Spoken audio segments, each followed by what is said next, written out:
రండి వాక్యంలోనికి వెళ్దాం. అపోస్తుల కార్యములు 16వ అధ్యాయము 14వ వాక్యం చదువుకుందాం. అప్పుడు లూదియాను దైవభక్తి గల యొక్క స్త్రీ వినుచుండెను. ఆమె ఓదారంగు పొడిని అమ్ము తూయతైరా పట్టణస్థురాలు. ప్రభువు ఆమె హృదయము తెరిచెను గనుక పౌలు చెప్పిన మాటల యందు లక్ష్యముంచెను.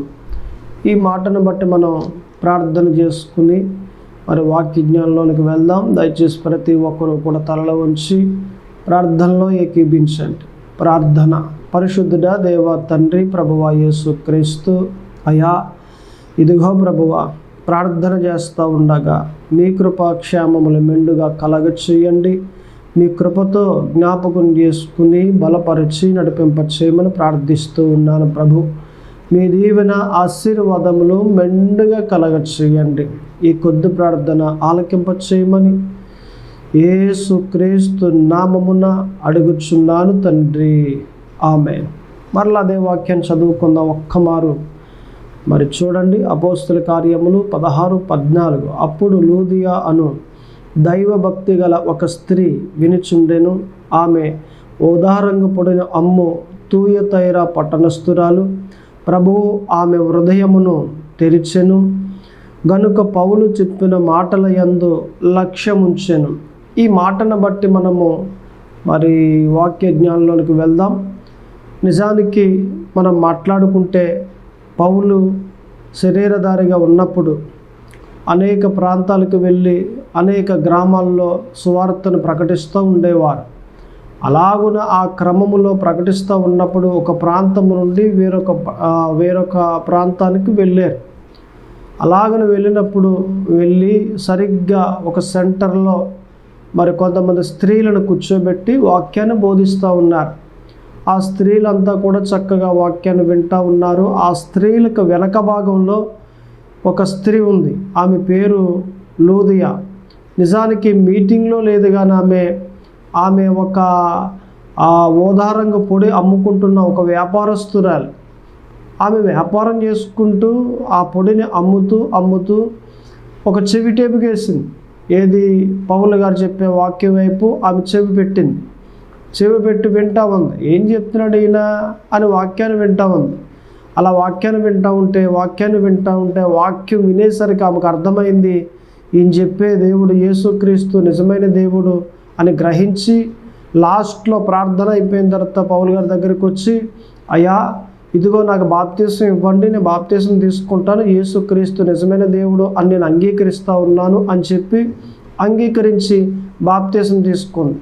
ఆమె తీసుకోవడమే కాదు, ఇంకా కుటుంబంతో కూడా మరి బాప్తీసం తీసుకునేలాగున చేసి ఆమె ఎంతో చక్కగా ఆ రోజు పౌలు గారిని ఇంటికి కూడా తీసుకెళ్ళి ఎంతో మంచిగా భోజనాన్ని కూడా పెట్టి పంపించింది. ఇప్పుడు ఈ వాక్యాన్ని బట్టి మనం మాట్లాడుకుంటే ఈ వాక్యంలో మనకు కనిపించేది ఏది అని అంటే, ఈ మాట ప్రకారంగా ఈ లూదియా అనే స్త్రీ మంచి బుద్ధి కలిగిన స్త్రీ. సో ఈ మాటను బట్టి ఆమె ఎంతో చక్కగా వాక్యాన్ని విన్నది. నిజానికి చాలామంది ఉన్నారు అక్కడ, చాలామంది ఆ వాక్యాన్ని విన్నారు. కానీ విన్న వారిలో ఎవరు మార్చబడ్డారట? ఈ లూదియా మార్చబడ్డది. ఈ లూదియాకి ఏ బుద్ధి ఉందట? వినే బుద్ధి ఉంది. చక్కగా వినటం, విన్నదాని ప్రకారంగా చేయటం. కొంతమంది వింటారు కానీ విన్నదాని ప్రకారంగా చేయరు. ఆయన అలాగే చెప్తారు, ఆయన కూడా మనకి ఎందుకు, ఆయనకి పనే ఉంది, అంత మాటలు ఇక్కడ అక్కడ చెప్పడమే ఆయనకి పని అనేసి అనుకుంటారే కానీ, అరే ఈ పాస్ట్ గారు చెప్పే మాటల్లో ఏదో దాగుంది, ఈ దాగున్న మర్మాన్ని మనం పట్టుకోవాలి అన్న తలంపు చాలామందికి లేదు. వినటమే కాదు, విన్నదాని ప్రకారంగా చేయాలి. నువ్వు చేసేవాడిగా ఉంటే దీవులను పొందుకునేవాడిగా ఉంటాం. చేసేవాడిగా లేవనుకో, దీవులు ఎలాగొస్తాయి? దీవులు ఎలా వస్తాయి? దీవులు రావాలి అనంటే ఖచ్చితంగా విన్న తర్వాత చేసే వ్యక్తిగా ఉండాలి. ఈ భక్తిలో పవిత్రంగా బ్రతకాలా? బ్రతకాలి. నీతిగా ఉండమని భక్తి బోధిస్తుందా? నీతిగా ఉండాలి. యథార్థంగా ఉండమని బోధిస్తుందా? యథార్థంగా ఉండాలి. ఇలాగని ఈ భక్తి మనకి ఏమని బోధిస్తుందో ఆ భక్తి ప్రకారంగా మార్చబడతా ఉంటే, నడుస్తూ ఉంటే మన ఆత్మీయ జీవితాన్ని మలుచుకుంటూ ఉంటే నిశ్చయముగా దీవించబడతాం. నిశ్చయముగా దేవుడిచ్చే ఆశీర్వాదాలు పొందుకుంటాం. దేవుడిచ్చే ఆశీర్వాదాన్ని మనం పొందుకోవాలి అని అంటే ఒకటే, మనము విన్న దాని ప్రకారంగా నడుచుకోవాలి. ఈ లూదియా నిజానికి అక్కడ ఎలా ఉంది? ఓదారంగు పొడమ్ముకుంటా ఉంది. వ్యాపారం చేసుకున్న ఆ స్త్రీకి, వ్యాపారం చేసుకుంటున్న ఆ స్త్రీకి వ్యాపారం చేసుకోవచ్చు కదా. ఈ పౌలు గారు కూడా ఎందుకు? పౌలు గారు చెప్పే వాక్యం వైపు తమ చెవి ఎందుకు పెట్టడం? తన చెవి కదా అంటే విన్నది అని అంటే వినే బుద్ధి కలిగి ఉంది. ఈ రోజుల్లో మనం కూడా వినే బుద్ధి కలిగి ఉండాలి. ఏ బుద్ధి కలిగి ఉంటే మంచిది అని అంటే వినే బుద్ధి కలిగి ఉంటే మంచిది. చాలామంది వినరు. పాస్టర్ గారు చెప్పిన మాట అని లెక్క చేయరు. డాక్టర్ గారు చెప్తే వింటారు మరలా. ఇప్పుడు పాస్టర్ గారు అయితే ఉపవాస కూటాలు వచ్చాయమ్మా, మీరు ఉపవాసం చేయండి అన్నారనుకోండి, షుగర్ అండి, బీపీ అండి అని అంటారు, తప్పించుకుపోతారు. కానీ ఉపవాసం చేయరు. అదే డాక్టర్ గారు చెప్పారనుకోండి, జ్వరం వచ్చినప్పుడు కానీ లేకపోతే పలానా ఆరోగ్యం బాగోలేనప్పుడు కానీ, ఏది ఇలా చేయాలమ్మా నువ్వు, ఈరోజు రేపు మానేయాలి, మానేసి ఎల్లుండి మరి ఏది పలానా చారేసుకు తినాలి మెత్తనో అని అంటే అలాగేనండి తింటానండి, మీరు ఎలా చెప్తే అలా చేస్తానండి అని అసలు ఈ 2 రోజులు ముట్టుకోదు కదా అన్నాన్ని, ఆహారం ఏది తీసుకోదు కదా. అంటే డాక్టర్ గారు ఎలా చెబితే అలా చేసే గుణం ఉందా కానీ పాస్టర్ గారు చెప్పే ఆ మాట ప్రకారం నడిచే ఆ గుణము లేదు. కొంతమంది పాస్టర్ గారిని లెక్క చేయకుండా ఉంటారు. పాస్టర్ గారే కదా, మన పాస్టర్ గారే కదా ఇలా అనుకుంటారు. కానీ పాస్టర్ గారు చెప్పే మాటలు ఏంటట? నీ ఆత్మకు సంబంధించినవి, నీ ఆత్మకు ఆరోగ్యం కలగడానికి చెప్పే ఆ మాటలు. డాక్టర్ గారు చెప్పిన మాటలు వినాలి, వినొద్దని నేను చెప్పను. కానీ దేనికి ఆరోగ్యం? అది నీ శరీరానికి ఆరోగ్యం. డాక్టర్ గారు చెప్పే మాటలు నీ శరీరానికి ఆరోగ్యం. కానీ పాస్టర్ గారు చెప్పే మాటలు నీ ఆత్మకు ఆరోగ్యం. నీ ఆత్మ బలంగా ఉండాలి, ఆరోగ్యకరంగా ఉండాలి అని అంటే పాస్టర్ గారు చెప్పిన మాటలు వినాలి. నువ్వు వింటే దీవించబడతావు, నువ్వు వింటే బలపరచబడతావు, నువ్వు వింటే ఆరోగ్యకరంగా ఉంచబడతావు. నీ ఆత్మకు ఆరోగ్యం కావాలా? నీ ఆత్మకు స్వస్థత కావాలా? నీ ఆత్మకు బలం కావాలా? నీ ఆత్మ మహిమతో నింపబడాలా? నీ ఆత్మ దేవునికి విరోధంగా లేకుండా అనుకూలంగా ఉండాలా? నీ ఆత్మ దేవునితో నడవాలా? అయితే నీవు పాస్టర్ మాట వినాలి. నువ్వు పాస్టర్ మాట వింటే ఖచ్చితంగా దీవించబడతా. ఇటు డాక్టర్ గారి మాట వినాలి, నీ శరీరానికి సంబంధించినది, నీ ఆత్మకు సంబంధించినది పాస్టర్ గారి మాట వినాలి. సో నేను చెప్పే మాట ఏ మాటనంటే వినే బుద్ధి కలిగి ఉండాలి. పెద్దలు చెప్తూ ఉంటారు వినాలి, లేకపోతే నీ తల్లిదండ్రులు చెప్తూ ఉంటారు వినాలి, లేకపోతే ఇంకా ఫలానా ఏమండి ఏదో ఒక మాస్టర్ కానీ లేకపోతే గురువు కానీ లేకపోతే ఇలా ఏమండి మనకు పైగా ఉన్నవారు ఏవో మాటలు చెప్తూ ఉంటారు, అవి వినాలి. ఇప్పుడు పాస్టర్ చెప్పే మాటలు మంచివే, నీ మంచి కొరకే చెప్తారు, నీ మేలు కొరకే. డాక్టర్ గారు చెప్పే మాటలు నీ మేలు కొరకే చెప్తారు, గురువు గారు చెప్పే మాటలు నీ మేలు కొరకే, మాస్టర్ చెప్పే మాటలు నీ మేలు కొరకే, పెద్దలు చెప్పే మాటలు నీ మేలు కొరకే. ఇలాగున మనకు పైగా ఉండేవారు మన మేలు కొరకే చెప్తారు కానీ మన పాడు చేయాలని చెప్పరు. నువ్వు వింటున్నావా? వినే బుద్ధే కలుగున్నావా? వినే బుద్ధి కలుగుంటే ఖచ్చితంగా దీవెన పొందుకుంటావు, నిశ్చయముగా ఆశీర్వాదాలు పొందుకుంటావు. బుద్ధి కలిగి ఉండాలి అని అంటే ఏ బుద్ధి కలిగి ఉండాలి? వినే బుద్ధి కలిగి ఉండాలి. మన ఫస్ట్ వర్డ్ ఇది. మన టాపిక్ ఏంటి? బుద్ధి కలిగి ఉండాలి. మన టాపిక్లో ఫస్ట్ వర్డ్ ఏంటి అంటే వినే బుద్ధి కలిగి ఉండాలి. మన సెకండ్ వర్డ్ కూడా మనం మాట్లాడుకుందాం. చూడండి, యెషయా గ్రంథములో 57వ అధ్యాయము 19వ వాక్యం. Isaiah 57 and word is 19. వారిలో కృతజ్ఞతా బుద్ధి పుట్టించుచు దూరస్తులకును సమీపస్తులకును సమాధానమని చెప్పి నేనే వారిని స్వస్థపరిచెదనని యెహోవా సెలవిచ్చుచున్నాడు. చూడండి ఇక్కడ ఎంత బాగుంది ఈ మాట. ఏ బుద్ధట? వారిలో కృతజ్ఞతా బుద్ధి పుట్టించుచు అని అన్నాడు. అక్కడ ఈ మాట ప్రకారంగా మనం ఆలోచన చేస్తే రెండవ వర్డ్ ఏంటనంటే కృతజ్ఞతా బుద్ధి. ఈ బుద్ధి మనం కలిగి ఉన్నామా? దేవుని పట్ల కృతజ్ఞతా బుద్ధి కలిగి ఉన్నామా? దేవుడు ఎన్నో కార్యాలు చేశాడు కదా, దేవుడు ఎంతో స్వస్థత ఇచ్చాడు కదా, దేవుడు ఎన్నో మంచి మంచి ఈవులు ఇచ్చాడు కదా, దేవుడు ఎన్నో మంచి మంచి కార్యాలు చేసి బలపరిచాడు కదా, దేవుడు చక్కగా మనల్ని నిలబెట్టాడు కదా. మరి ఇంతలాగా నిలవబెట్టిన దేవునికి కృతజ్ఞత కలిగి మనం నడుస్తూ ఉన్నామా? నడుస్తూ ఉండాలి.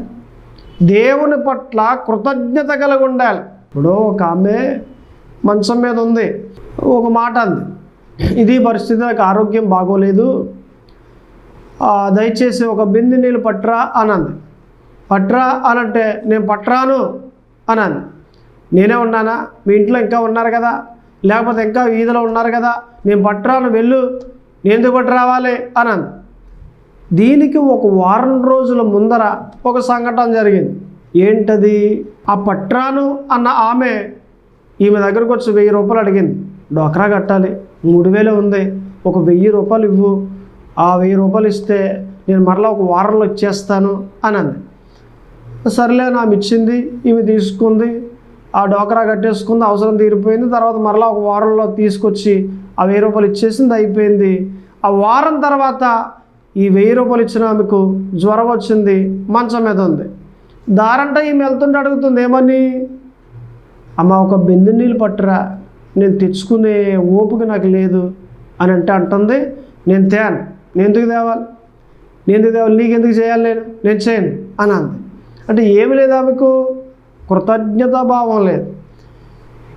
ఆమె అవసరంలో ఉండగా ఈమె సహాయం చేసింది కదా, ఈమె సహాయం చేసినప్పుడు ఆమె ఎలాగుండాలి? కృతజ్ఞత కలిగి ఉండాలి కదా.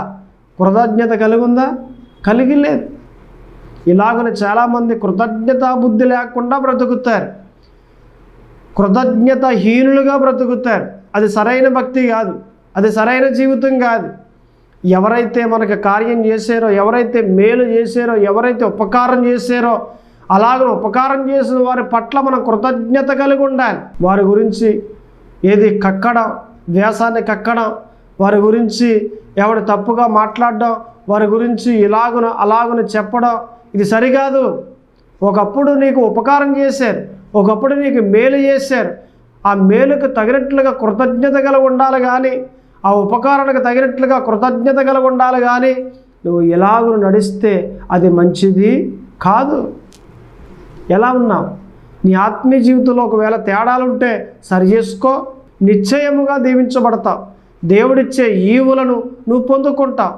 ఆయన చేసే కార్యమును కన్నులారా చూస్తావు, చేతులారా అనుభవిస్తావు. ఏముంటే? కృతజ్ఞతా బుద్ధి ఉంటే. ఆ బుద్ధి కలుగున్నావా? ఇది మన సెకండ్ వర్డ్. మన ఫస్ట్ వర్డ్ ఏంటి? మన ఫస్ట్ వర్డ్ వినే బుద్ధి ఉండాలి. ఆ మాట కూడా మనకి ఎక్కడ కనిపించింది?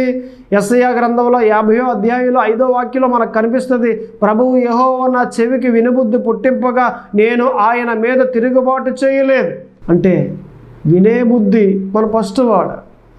రెండవది మన సెకండ్ వర్డ్ ఏంటంటే కృతజ్ఞతా బుద్ధి. ఈ కృతజ్ఞతా బుద్ధి ఎవరైతే కలుగుంటారో నిశ్చయముగా వారు దీవించబడతారు. గతంలో ఒక మాట చెప్పాను, అప్పుడప్పుడు చెప్తూ ఉంటాను కూడా ఈ మాట సంఘాల్లో. ఏంటి మాట అంటే, ఒక వ్యక్తి తన కుక్కను తీసుకుని వచ్చాడు నది దగ్గరికి. బాగా ముసలిదైపోయింది. దాన్ని అంత మాటలు తీసుకుని వెళ్ళటం డాక్టర్ గారి దగ్గరికి, దానికి సేవలు చేయటం, ఇలా చేయలేకపోతుంటే ఏవండి అలా దారిని వెళ్తూ ఉంటే ఏంటి ఇలాగ ఉంది అంటే, ఇంకెందుకురా ఈ కుక్క ముసలిది అయిపోయింది కదా, పట్టుకెళ్ళి నదిలో వదిలే, ఏదో పావు గంట చచ్చిపోతుంది, ఇది దాని గొడవ నీకు ఎందుకు, ఇక దాంతో నువ్వు సాగలేవు ముందుకి, దానికి సాగిరి చేయడం సరిపోతుంది, దాన్ని నదిలో వదిలేస్తే అదే చచ్చిపోతుంది, తర్వాత ఇంకో కుక్కను తెచ్చుకో వయసులో ఉన్నదాన్ని అని అనగానే సర్లే అనేసి ఆ ముసలి కుక్కను తీసుకొచ్చి ఒక దోనెక్కించి సగం నదిలోకి సగం దూరం తీసుకెళ్ళి ఆ నదిలో వదిలేసాడు, గెంటేశాడు. నీటిలో గెంటేగానే అది సరిగ్గా ఈదుతూ ఉంది. ఇలా గెంటేటప్పుడు సరిగ్గా ఆ ఇసురుకి ఈయన కూడా నదిలో పడిపోయాడు. ఇంతగా కుక్కకి ఈత వచ్చు కానీ ఈయనకి ఈత రాదు. ఈయన మునిగిపోతున్నాడు, దోణి దగ్గర రాలేకపోతున్నాడు. ఆ కుక్క ఏం చేసిందంటే ఈయన దగ్గరికి వచ్చి, ఏమండి సరిగ్గా ఈయన ఆ కుక్కను పట్టుకుంటే ఆ కుక్క జాగ్రత్తగా లాక్కుని దోణి దగ్గరకు వచ్చింది. దోణి దగ్గరకు వచ్చి ఆ దోణి ఎక్కుతూ ఉంటే సపోర్ట్ ఇచ్చి దోణి ఎక్కించింది. ఇక చూడండి, ఎక్కిన తర్వాత ఆ కుక్కను కూడా పైకి లాగాడు. ఈరోజు చచ్చిపోద్దని నేను, ఈ కుక్క లేకపోతే ఇన్నాళ్ళ దీన్ని ప్రేమతో చూసాను కాబట్టి నా మీద నా కృతజ్ఞత కలిగి నన్ను బ్రతికించింది. అంత మంచి బుద్ధి కలుగుంటే, అంత కృతజ్ఞతా బుద్ధి కలుగుంటే నేనేటర్ బాబు దీన్ని చంపాలని నేను చూశాను. నిజంగా అది కాదు, నేను కృతజ్ఞత బుద్ధి లేని వాడిని, కృతజ్ఞతాహీనుడిని నేను. అది కృతజ్ఞతా బుద్ధి కలుగుంది. అది జంతువు అయినా కానీ, నేను మనిషి అయి కానీ, మనిషిని అయి కూడా నేను ఇలాగున్నాననేసి బాధపడి మరలా దాని ఇంటికి తీసుకొచ్చాడు. తన జీవితాంతకాలం ప్రేమగా చూసుకున్నాడు. నేను అంటాను, ఆ కుక్కలో ఉన్నది ఏ బుద్ధట? కృతజ్ఞత బుద్ధి. ఆ బుద్ధి కూడా లేకుండా చాలామంది ఏమండి అనేక మాటలు అనేవారిగా, ఎవరిని? ఉపకారం పొందుకున్న వారినే, మేలు పొందుకున్న వారినే అనేక మాటలు అనేవారిగా కనిపిస్తూ ఉన్నారు. దేవుణ్ణి కూడా కొంతమంది ఏది బాగున్నప్పుడు యెహోవా గొప్ప దేవుడు అని అంటారు. బాగోలేదనుకోండి దేవుని దూషించేటట్లుగా తయారైపోతారు. ఆయన దేవుడా? ఆయన దేవుడే అయితే నాకు కార్యం చేయాలి కదా.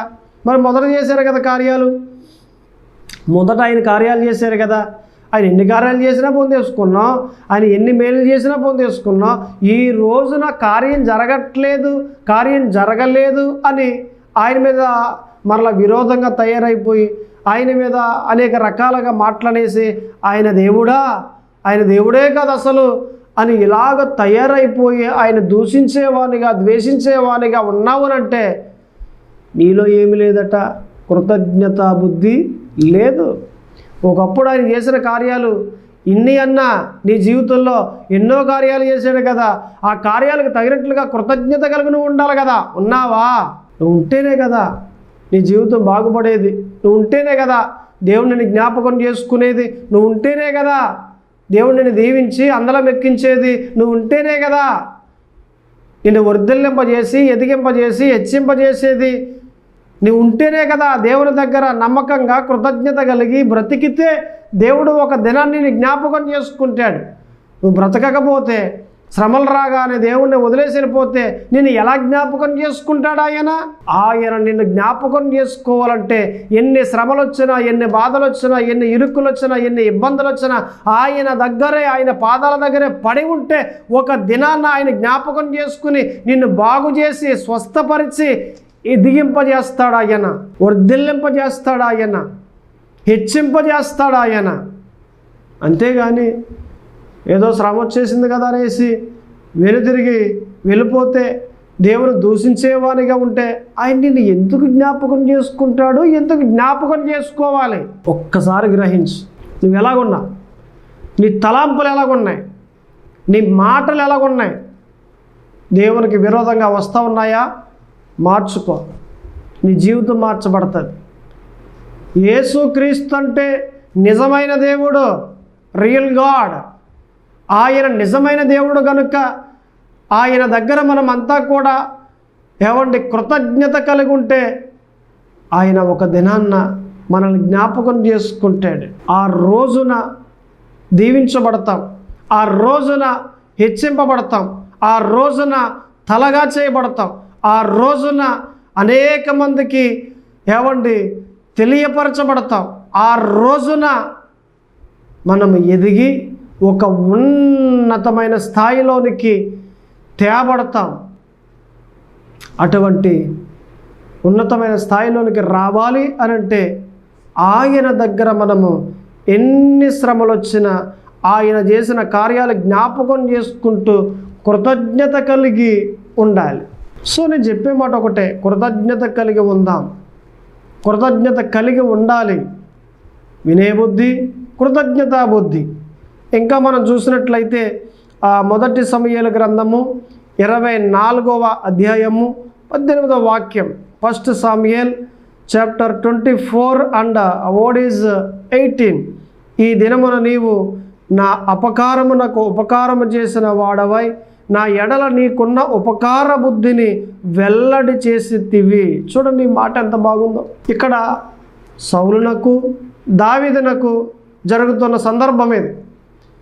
నిజానికి సౌలు రాజుగా ఉన్నాడు, దావీదేమో అడవిలో గుండా ప్రయాణం చేస్తూ ఉన్నాడు, పరుగులు తీస్తూ ఉన్నాడు. సౌలు చంపడానికి చూస్తూ ఉంటే దావీదు ప్రాణాలు గుప్పిట్లో పెట్టుకుని అడవుల్లో పరుగులు తీస్తూ ఉన్నాడు. ఆ సమయంలో సౌలు దావీదుకు దొరకలేదు, కానీ దావీదుకే సౌలు దొరికేసాడు. అప్పుడు సౌల్ని మెలకు చేశాడు. మెలకు వచ్చింది. లెగిసినప్పుడు సౌలు అంటాడు కదా, ఇదిగో అని మాట్లాడుతూ మాట పలుకుతున్నాడు. ఈ దినమున నీవు నా అపకారము నాకు ఉపకారం చేసిన వాడవైన ఎడల నీకున్న ఉపకార బుద్ధిని వెల్లడి చేసితివి. నిన్ను చంపడానికి వచ్చాను, నేను దొరికేసినానని చంపలేదు. నువ్వు నాకన్నా నీతిమంతుడవు, నువ్వు నాకెంతో ఉపకారం చేసావు. నీకు అపకారం చేయడానికి నేను వచ్చాను, కానీ నాకు ఉపకారం చేసావు. నువ్వు నన్ను చంపడం మానేసి నాకు ఉపకారం చేసి పెట్టావు. నిజంగా నీలో నా నీతి గొప్పది, నా నీతి కన్నా నీ నీతి గొప్పది. నేను నీతిమంతున్నే, కానీ నాకన్నా నీవు మంచి నీతిమంతుడవు, నీ నీతి అమోహం అంటూ ఇలాగును మాట్లాడాడు. నాకన్నా నీతిమంతుడవు. శత్రువు పలుకుతున్నాడండి, నాకన్నా నీతిమంతుడవు నీవు. సో నేను చెప్పే మాట ఒకటే, ఇది ఏ బుద్ధిది? ఉపకార బుద్ధి. అంటే శత్రువుకే ఉపకారం చేసేటట్లుగా దావీదు ఉన్నాడు. ఇటువంటి బుద్ధి మనం కూడా కలిగి ఉండాలి. శత్రువుకే ఉపకారం చేసి పెట్టాలి, శత్రువుకే మేలు చేసి పెట్టాలి, శత్రువుకే సహాయం చేసి పెట్టాలి. శత్రువు అని ద్వేషించడం మానేసి, శత్రువు అని వారిని తిట్టడం మానేసి, వారికి ఉపకారం చేసేవారిగా మనం ఉండాలి, వారికి సహాయం చేసేవారిగా మనం ఉండాలి. అప్పుడు కదా మన జీవితాలు బాగుపడతాయి. అంతేగాని శత్రువు కథని మాటలనేసి, శత్రువు కథని మాట్లాడకుండా ఉండి, శత్రువు కథని ద్వేషించేసి, శత్రువు కథ అనేసి ఏది అపకారం చేసేసి శత్రువు కదా అనేసి అలా ముందుకు వెళ్ళిపోతూ ఉంటే లోకస్తులు ఎలాగ ఉన్నారో మనం అలాగ ఉన్నట్లే, కానీ దేవుని వాక్య ప్రకారంగా నడుస్తున్నట్టు ఎలాగా ఉంది? శత్రువును ప్రేమించుడి అని యేసుక్రీస్తు వారు చెప్పారు కదా, ప్రేమించాలి. ఇప్పుడు అబ్నేరు దావీదు దగ్గరికి వచ్చాడు. దావీదు ఏం చేశాడు? విందు భోజనం పెట్టి పంపించాడు. అబ్నేరు ఎవరు? అసలు విరోధి. తన విరోధైన సౌలు దగ్గర పనిచేసేవాడు, సైన్యానికి అధిపతి. అటువంటి శత్రువు దగ్గర వర్క్ చేసే ఆ అబ్నేరు దావీదు దగ్గరికి వస్తే కొట్టి తిట్టి అవసరమైతే చంపేయాలి. కానీ విందు భోజనం పెట్టి పంపించాడండి దావీదు.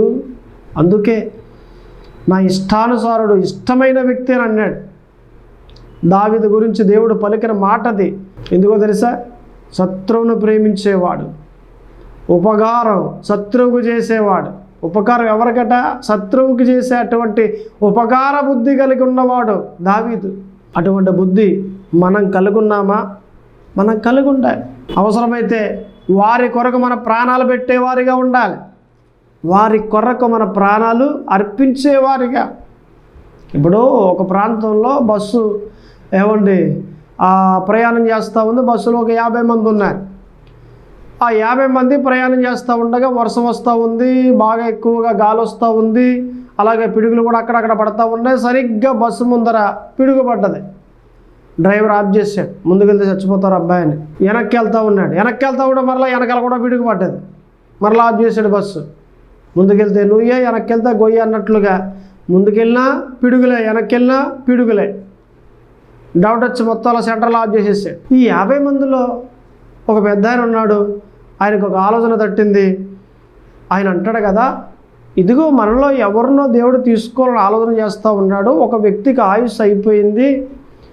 సో మనం ఏం చేయాలంటే ఒక్కొక్కడుగా వెళ్ళి బస్సుకు ముందర భాగంలో నిలబడితే ఒక 10 అడుగులకు అవతల దూరంగా ఆ పిడిగేదో ఆ వ్యక్తి మీద పడుతుంది, కనమ వారంతా కూడా బ్రతుకుతాం మనం అని ఒక్కొక్కరు ఇలా నిలబడండి అని చెప్పాడు. లైన్గా వెళ్తూ ఉన్నారు. ఒకడు వెళ్ళాడు, నిలబడ్డాడు, వచ్చాడు, పిడుగు పడలేదు. 2వ వార్డు, 3వ వార్డు, 4వ వార్డు, 5వ వార్డు, 6వ వార్డు, ఇలాగ 10 మంది, 20 మంది, 30 మంది, 40 మంది, మొత్తం 49 మంది వెళ్ళి నిలబడి వచ్చారు, కానీ ఎవడి మీద పిడుగు పడలేదు. 50వ వార్డు అంటే ఆఖరివాడు వెళ్ళేటప్పుడు వీళ్ళు అంటారు కదా, నువ్వు వెళ్ళు అని అంటే ఆ వ్యక్తి అంటాడు కదా, అయ్యా నాకు భార్య ఉంది, నాకు పిల్లలు ఉన్నారు, నేను వెళ్ళండి బాబు, వెళ్తే పిడుగు పడిపోద్దు, చచ్చిపోతాను, అయ్యో నేను వెళ్ళండి అని ఏడుస్తున్నాడు. ఎలా అయ్యా వెళ్ళు, నీకోసమే 49 మంది మేము చచ్చిపోవాలా, నువ్వు వెళ్ళు అని మెడపెట్టి బస్సులో నుండి కిందకి నెట్టేసి వెళ్ళి నిలబడి అక్కడికి వెళ్ళి అని అన్నారు. ఏడుస్తా వణుకుపోతా గబగబా ఏమండి ఎక్కడికి బస్సు ముందరికి వెళ్ళి నిలబడ్డాడు. నిలబడితే సరిగ్గా ఒక 5 నిమిషాలకే దబ్బని పిడిగడ్డదే. ఎక్కడ పడ్డదే? ఆ వ్యక్తి మీద కాదు, బస్సు మీద పడ్డదే. 49 చచ్చిపోయారు. ఆ ఒక్కడో బ్రతికాడు. 49 చచ్చిపోయారు. ఇంతగా ఆయుష్ ఎవరికి అయిపోయింది? 49 అయిపోయింది. ఎవరికి ఉంది ఆయుష్? ఆ ఒక్కడికే ఉంది. ఈ 49 ఏం చేశారట? మేడబెట్టు కింద గెంటేశారు. ఆడు చచ్చిపోయినా పర్లేదు, మన బ్రతకాలి. ఉపకార బుద్ధి చేసేవాడు, ఉపకార బుద్ధి కలిగి ఉన్నవాడు ప్రాణమైనా పెడతాడు. స్నేహితుడే కాదు, అవసరమైతే శత్రువైనా కానీ మనిషిగా చూస్తాడు. అరే సర్లే అదేదో నేను పెడతాను ప్రాణం అని ముందుకెళ్తాడు. అది దేవుని మనస్సు. సో నేను చెప్పే మాట ఒకటే, ఉపకార బుద్ధి కలిగి ఉండాలి. దావీదు తన శత్రువుకు ఉపకారం చేశాడు. అటువంటి ఉపకార బుద్ధి కలిగి ఉండి మనం కూడా మన శత్రువులకి ఉపకారం చేసేవారిగా, సహాయం చేసేవారిగా, మేలు చేసేవారిగా ఉండాలి. వారిని ద్వేషించే వారిగా మనం ఉండకూడదు. బుద్ధి కలిగి ఉండాలి. వినే బుద్ధి, కృతజ్ఞతా బుద్ధి, ఉపకార బుద్ధి, ఈ 3 కలిగి ఉంటే ఖచ్చితంగా దేవుడు మనల్ని జ్ఞాపకం చేసుకుంటాడు. ఆయన సహాయం చేస్తాడు, వర్ధిల్లింపజేస్తాడు, ఎదిగింపజేస్తాడు. అంతకంతకు ఏమండి ఎదిగించి వర్ధిల్లింపజేసి ఒక ఉన్నతమైన స్థాయిలోనికి తీసుకొచ్చి ఆయనే అభిషేకించి ముందర నిలవబెడతాడు. అప్పుడు నిన్ను చూస్తారు, అరే ఎంతగా దీవించబడ్డాడు, దేవుడు నిలబెట్టాడు కాబట్టే నిలబడ్డాడు, లేకపోతే ఇంతలాగున రాలేడు, పైకి ఈ స్థాయిలోనికి ఎదగలేడు, నిజంగా దేవుడే నిలబెట్టాడు ఈ వ్యక్తినని అందరూ ఒప్పుకుంటారు.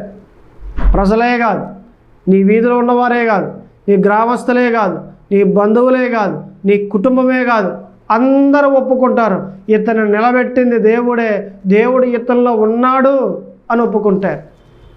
ఏ బుద్ధి కలిగి ఉంటే? ఉపకార బుద్ధి కలిగి ఉంటే.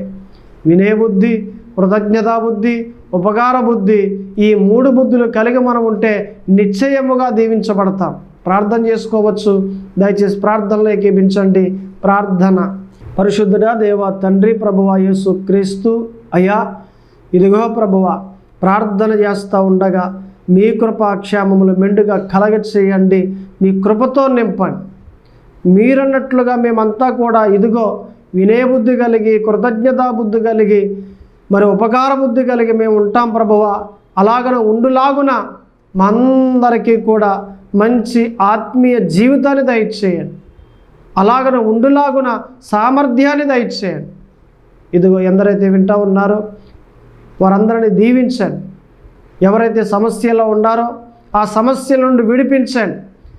ఎవరైతే అనారోగ్యంలో ఉన్నారో వారందరినీ ఆరోగ్యపరచండి. వారందరికీ స్వస్థత కలగ చేయండి. దీవించి బలపరిచి అప్పుల్లో ఉన్నవారిని అప్పిచ్చేవారిగా తీర్చిదిద్దమని ఈ కొద్ది ప్రార్థన ఆలకింప చేయమని, ఈ వాక్యాన్ని వింటున్న ప్రతి ఒక్కరిని దీవించి బలపరచమని యేసు క్రీస్తు నామమున అడుగుచున్నాను తండ్రి. ఆమేన్.